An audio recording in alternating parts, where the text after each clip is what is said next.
Broadcasting from the business capital of the world, this is the Podcast Business News Network.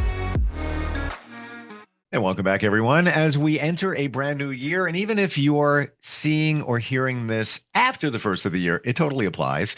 So many of us have these goals, the resolution of the new year and such. But then there's some of us that kind of put that off, or maybe start it and then put it off and procrastinate.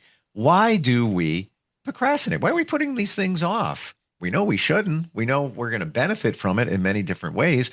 We're going to dig into that today. And that's with somebody who is a fantastic psychotherapist, has a lot of insight, works with everybody from children, teens, families, couples, and such.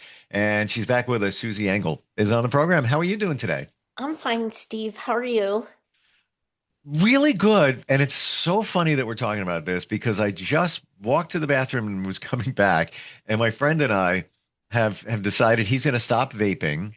And we're good. both going to just cut alcohol. Not that I drink a lot, but I love craft beer. And I'm finding as I get older, even two in a night, it's just like it doesn't work for me anymore. And as I'm walking back from the bathroom, it's supposed to be January 1st, but I'm thinking like, I'm going to put that off a couple of days because there's some things going on this weekend. So I even procrastinated on that.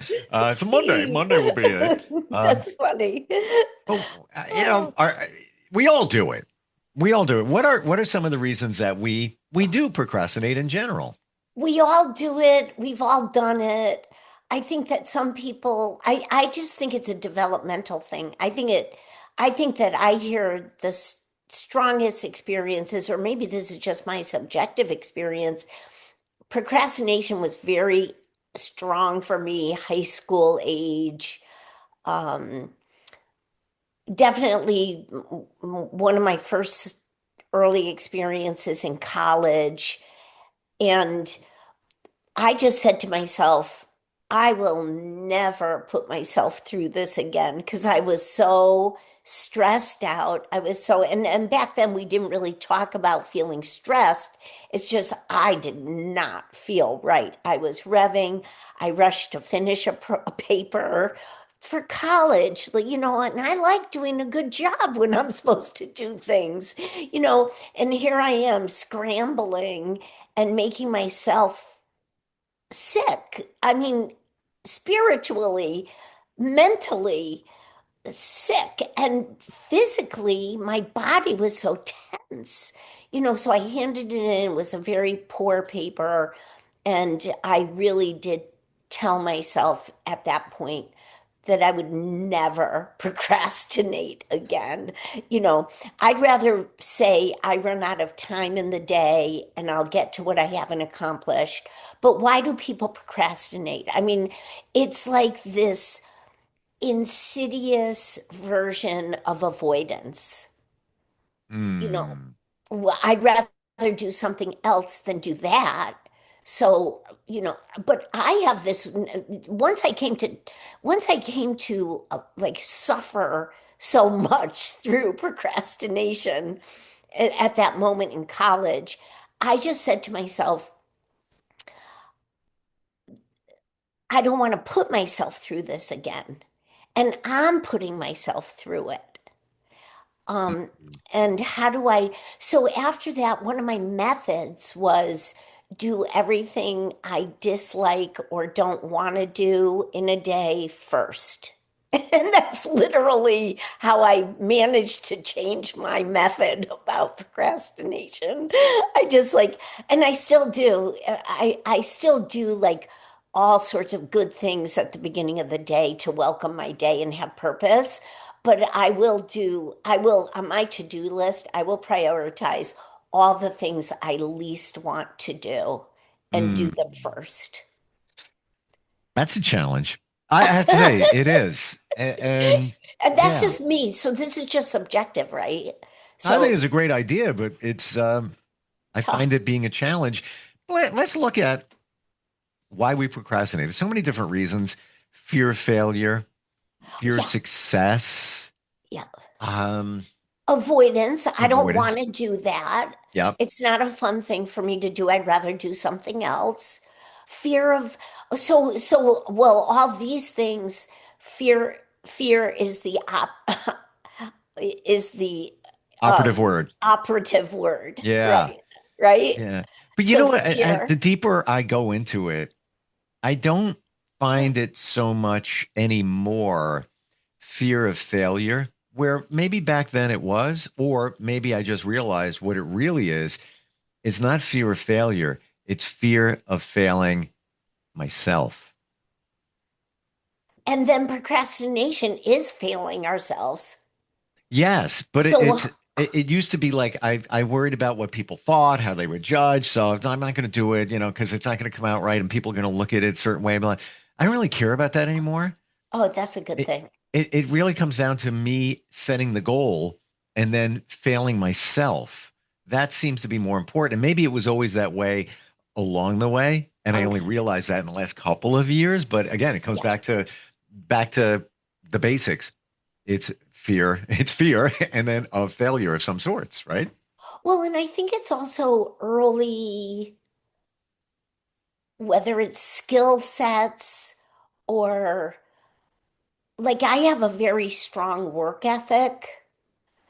And why does somebody else not? It's not a Mm, judgment about, oh, then that person's not good. yep. It's just why did that person grow maybe in alongside me and does not have a strong work ethic or has other, I mean, I don't even know because I'm so immersed in my own way of living. Yeah. But Yeah. I think that procrastination comes from a lot of different places and we have to look at that, and I do think fear is a big one, but I also, and what are the dimensions of fear? So not everybody's going to be afraid um of, I didn't mean to say but not everybody is going to be afraid of others' judgments. Not everybody is going to be afraid of failing themselves, but I do think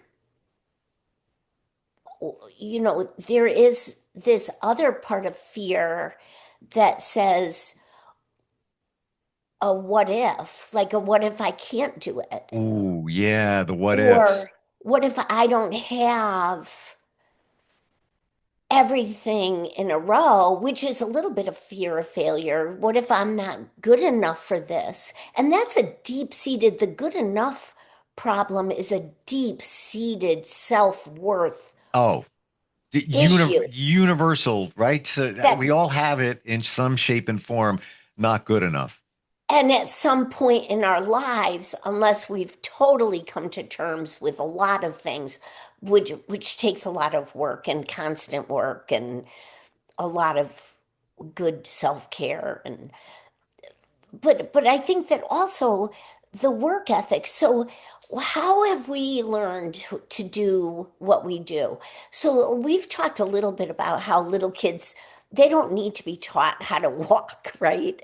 But if an adult Mm. starts interjecting how to do things that a child naturally wants to problem solve, maybe not about walking, but about other things in life that, we really do have it in us to problem solve and figure out things. But if people interject or say you're not doing it the right way, or without allowing the child to experience whether or not they're going to be successful or they're going to fail at something, and then figure out backtracking each step on what they could do differently, I think that that contributes to people's procrastination. Hmm. I think that it's a big drag if a grown up interrupts a child's process, whether they're trying to just figure out a kid's thing or trying to figure out homework or trying to figure out something that they're just curious about. Well, how many parents enable their kids? Kids struggling and I don't know how to do this or whatever. But they'll, I'll show you how to do it, and then they wind up doing it for the kid. And then well, so now we're getting at it a little bit. So there are some people who just it's within them to enable or to make it easier, or they do believe I'm supposed to keep my children happy Mm, rather than let my children go through the struggle yep. as long as it takes. It comes from a good place, but it's Of really, course it does, but it doesn't always result in a benefit for the individual who's the recipient. And then there's the also, I've had this where somebody will remind me of things as if I don't have a brain in my head. And and that is like nagging. mm. And when I'm reminded of something, it really does trigger me to like kind of say, well, actually, I don't even want to deal with this. Nagging is not exactly a parent making their child happy or trying to enable their child, but it is a version of some sort of enabling. Like, why? Why can't we just know that the person knows they have to do these things and let them be responsible for it, or let them procrastinate? Do you feel when it comes to adults and we procrastinate that many times, or it could be the reason that we're not totally clear on what the goal is and what's involved in it, and then your brain just gets all scattered because I can't even deal with this, and then goes off to the side. You feel that either through journaling or just documenting it, physically writing it down, as we said, is very impactful instead of typing it.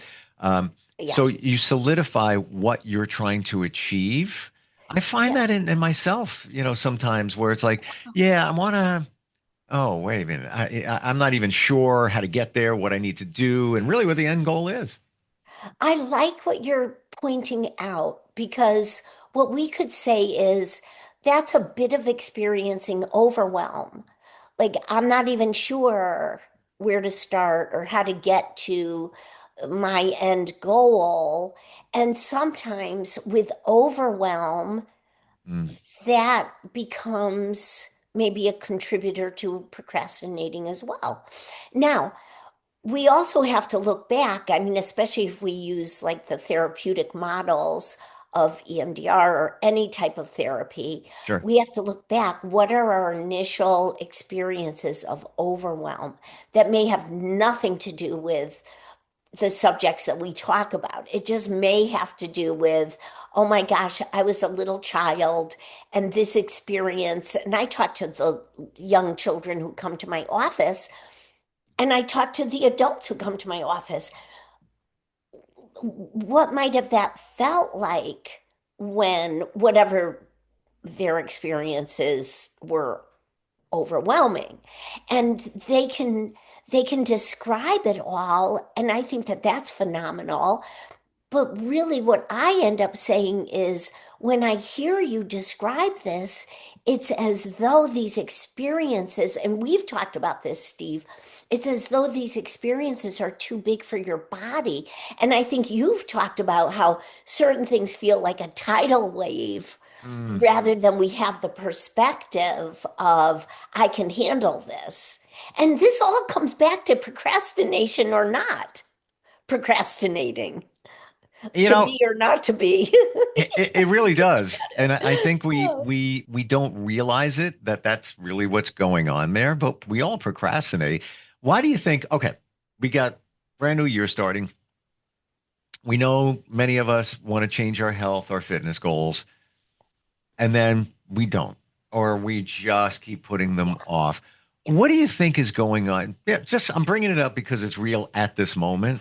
right. What do you think is going on there? Is it back to fear of failure again? No, I don't think so. I mean, Hmm. it may be part of it. So there's no black and white, like, no, it's got nothing to do with that. I'm not saying that. I think that everything's on a spectrum. So yeah, fear of failure definitely will play a part. But I also think, and the same with procrastination, which is why I wanted to get it out of my system. I think that the stumbling blocks to, you know, changing our lifestyles or improving our physical health or sweating every day or however people do it, eating a healthy, nutritious, homemade, real food diet, whatever that is, whatever the blocks are, I think it comes back to this question: do I believe I'm deserving of this? Do I believe I Mm. am good and deserving of it? And for me, that's so motivating because I do believe that. And we I need the world to believe that.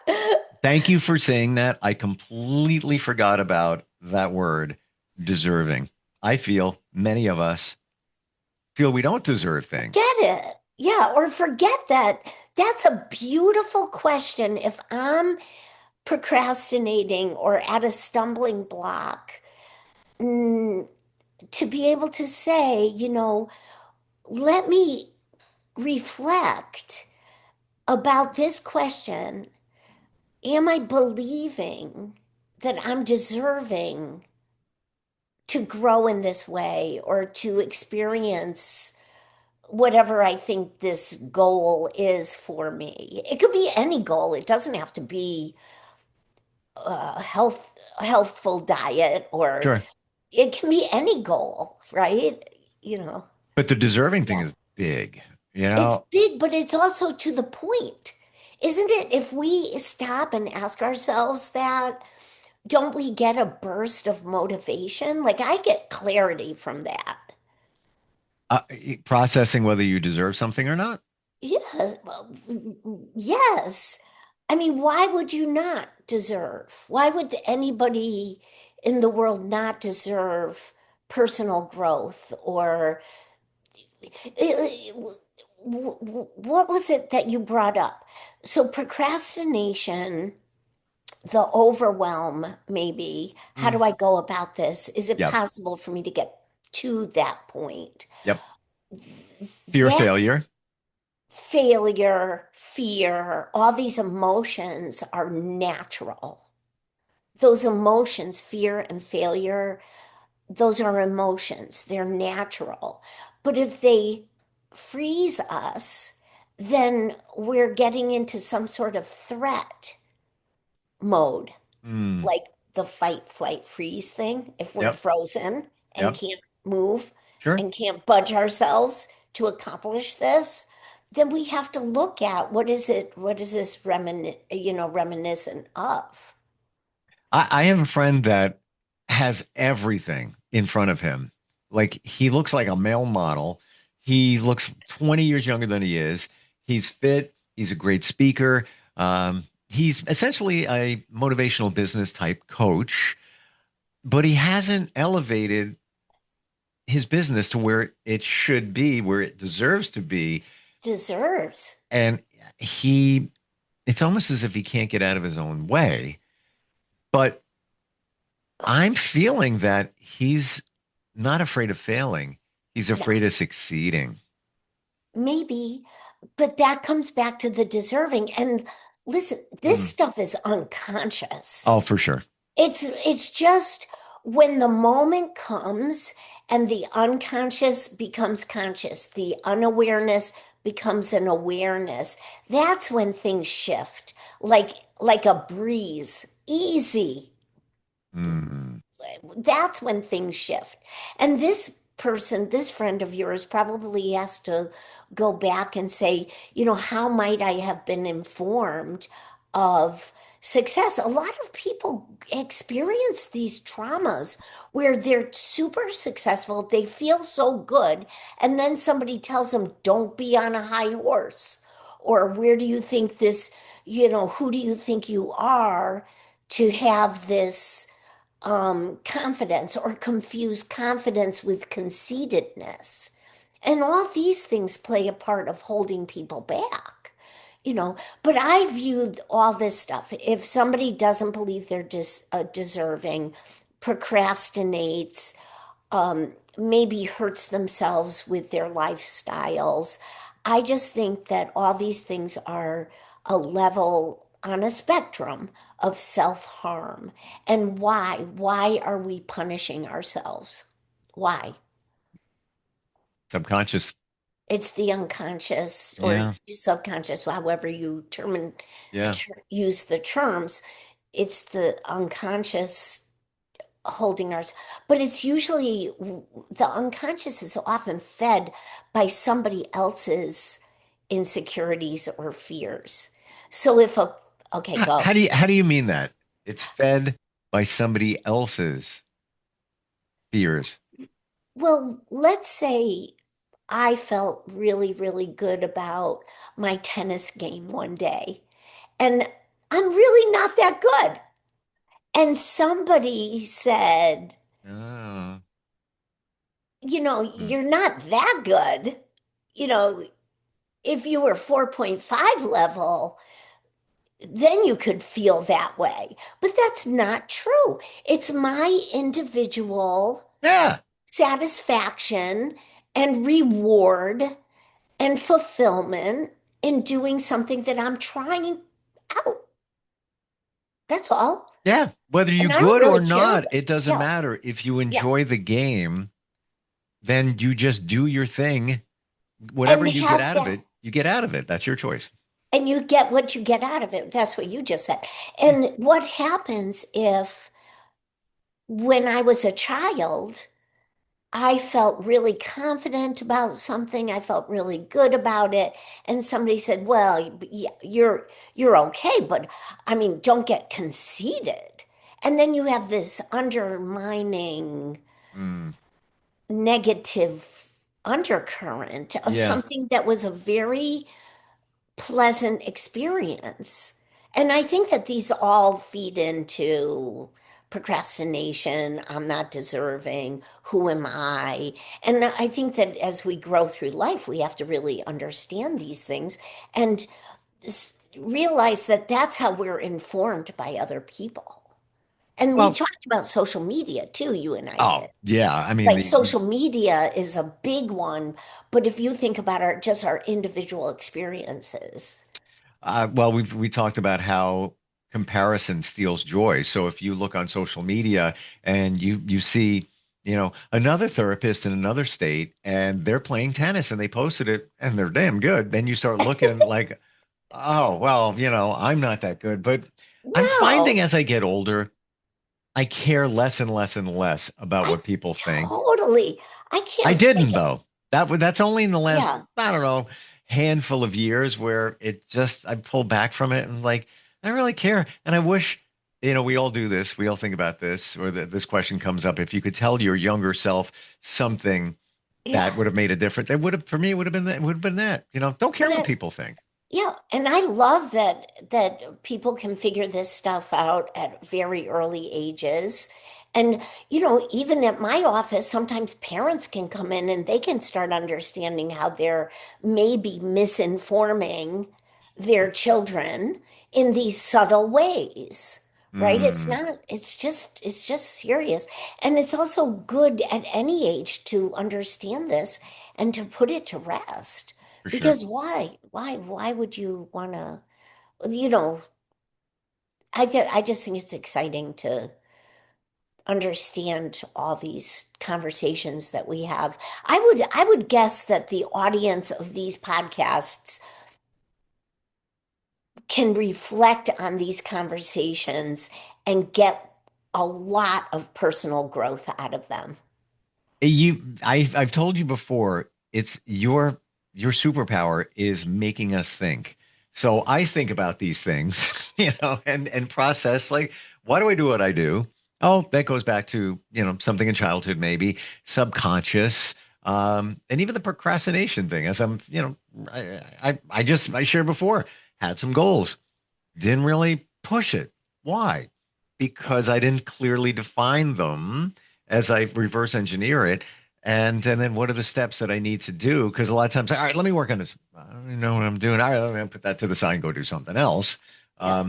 But therein lies the procrastination. Um, Best way to find you if somebody's looking to make some changes in their life. I know you can work virtually with anybody anywhere. How do we do that? Yeah, and in person at my office. Sure. Uh, my website is the best way. My website is susanengel-lcsw.com. Beautiful. Thank you for today's talk. So relevant. Thank you. And That was remember the main question to ask ourselves, am I deserving? And the answer should be yes. Well, there's a little trick I hear in the psychological world where you give a truth statement. Is it true that you deserve this? Or whatever it Oh, is. nice. Kind of reframes it. So, well, yeah, of course it's Of course true. it's true. You know? Happy New Year, by the way. And thank you, Steve. Happy New Year to you too. Thank you so much. Thank you, and see you in 26. Yes, sir. All right.